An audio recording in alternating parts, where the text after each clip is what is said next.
Addiction and compulsive behavior can affect anyone, regardless of their socioeconomic background. Now, unfortunately, many highly successful individuals struggle with their addiction in silence and are unable to get help for many different reasons. With the behaviors of several high-profile celebrities, media personalities, and executives dragged into the spotlight to be judged by the court of public opinion, it is more imperative than ever for successful individuals who struggle with various sexual disorders, as well as those in their inner circle, to understand the reality of their circumstance. Now, after years of treating high-achieving executives and entrepreneurs who suffer from sexually compulsive disorders, I've put together 10 reasons why highly successful, affluent individuals are unlikely to seek help for their out-of-control behavior and addictions, especially those of a sexual nature. The first is letting others down. Now, your success and wealth places you in a position of influence. You may be a mentor to some people, you may have family members who look up to you, and employees, partners, and business associates who look to you for guidance and leadership. You also know that demonstrations of power, wealth, and leadership lead others to sometimes assume that you are a model for not just financial success, but personal integrity as well. Your fear of letting down all those people can keep you from taking the responsibility of admitting that you have a serious problem and seeking help. This also ties in with entitlement. See, you may feel that you deserve everything that you have and more, including your current sexual life, as out of control as it might be. And a sense of entitlement can cause you to believe that it is possible to have a problem with addiction. Others around you whom you employ, who depend on you financially, may be reluctant to point out your self-destructive behavior for fear of losing your support or losing their jobs. So seeking help in recovery from your addiction will put you in contact with recovery professionals whose opinion is not influenced by your status or your influence. The second is that there is no rock bottom. Now, unfortunately, for a highly successful person, there's rarely a rock bottom moment, such as losing a spouse or losing your job or your home. An abundance of resources and a secure financial situation kind of insulates you from these revealing experiences, which makes it very difficult for you to realize that there's a serious problem affecting you. And a good example would be the numerous sexual assault accusations which have been publicized in recent months, beginning with Harvey Weinstein, of course. Now, when there's a legitimate sexual addiction involved, it's not until a woman publicizes the behavior of an addict, usually a symptom of their compulsive behavior, that they actually experience rock bottom for the first time in their life. Even then, in many cases, the rock bottom effect, which exposes one to potentially life-saving consequences, can be reduced by really well-deployed public relations or legal action. The third is financial concerns. Now, if you're a highly successful person who happens to be facing a challenging financial transition in your business or lifestyle, an out-of-control sexual behavior does not help. Now, you may have a tendency to dismiss treatment for your addiction because you feel that it's a waste of time and resources when you compare it to the financial emergency you might have at hand. So for instance, some of my clients have dipped into their company expenses to finance their compulsion to hire high-end prostitutes or escorts. Others maintain the lifestyle of multiple mistresses and feel obligated to do so for fear of losing them, against the advice of their accountants and financial advisors. So you don't make the best financial decisions when you're compulsively chasing sexual highs or when you're high on substances. The reality is that your decisions made under the influence of addiction leads to a worsening of any existing financial crises, and seeking support for this can only help you. The fourth is fear of leaving work. Now, your position at work is important to you and the ultimate validation of your achievement.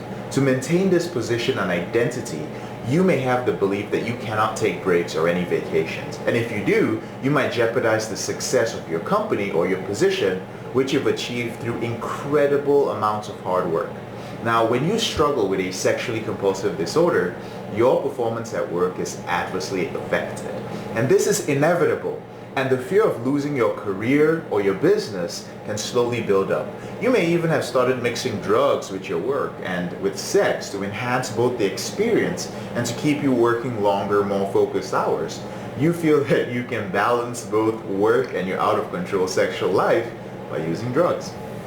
The fifth is inability to identify with other addicts. Now, the common stereotypes of addicts as these poorly dressed, homeless, disheveled people on the street, that's what it is. You know, popular culture, TV shows, and what you see on the streets on the way to work or back from work, wherever you are, might emphasize this. Your self-image as a person who's in control, who dresses well, who has power, it kind of makes it very difficult to accept the reality that addiction can affect anyone.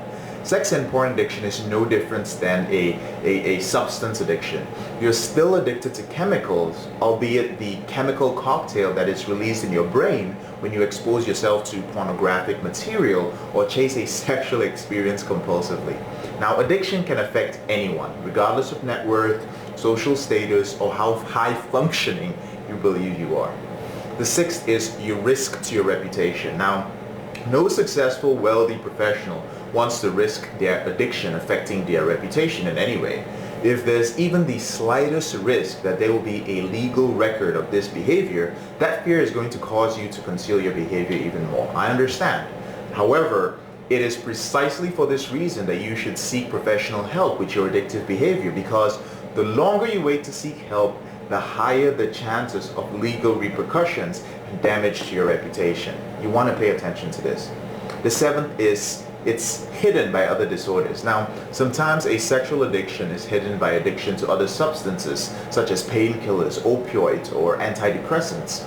Often, a highly successful person, you might be spending years dependent on a prescription medication, which keeps you absolutely oblivious to other issues that you might struggle with.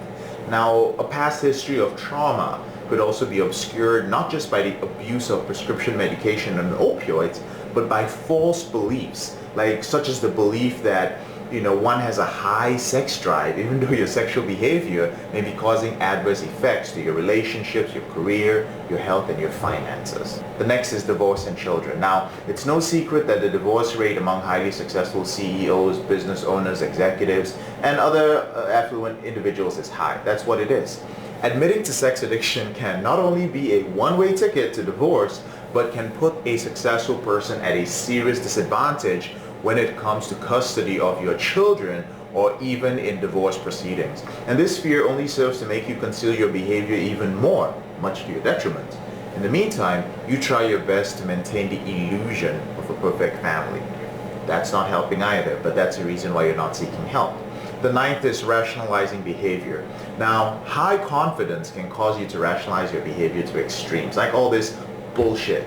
Because some common rationalizations I usually hear are, you know what, I have sex with prostitutes because I'm too busy and I don't have time for relationships, or I watch porn because it's the only way that I can get an erection these days, or this is how I de-stress from a busy day, JK, or I only do these things when I'm on the road or when I'm on business trips. Now, for those of you who mix substances with their out-of-control sexual behavior, I've also heard variations of things like, my doctor prescribed this medication and that's why I take it, blaming it on the doctor, or drinking helps me deal with stress, or sex is much better than this, at least I'm not taking this substance and I can still work the next day. The dark side of great confidence is great rationalization for addictive behavior, which ends up hurting you. And the 10th is the stigma of addiction. Now, sex and porn addiction comes with the stigma of weakness, failure, and poor judgment, which are not really qualities associated with someone who is successful, someone who is high performing, someone who is affluent. And if you are a celebrity in your industry, or if you're a highly visible person, the stigma of such an addiction can make it very difficult to become vulnerable and honestly seek help. So I want to let you know that if you are in this situation and you're struggling with a porn or sex addiction, there is help for you, but these are the things that are holding you back. And hopefully, becoming aware of these things will help you make the right decisions that are going to help you in your life. My name is JK. I'm an addiction recovery coach. I'm your brother in this struggle. If you found this video helpful, subscribe to this YouTube channel Have a great day.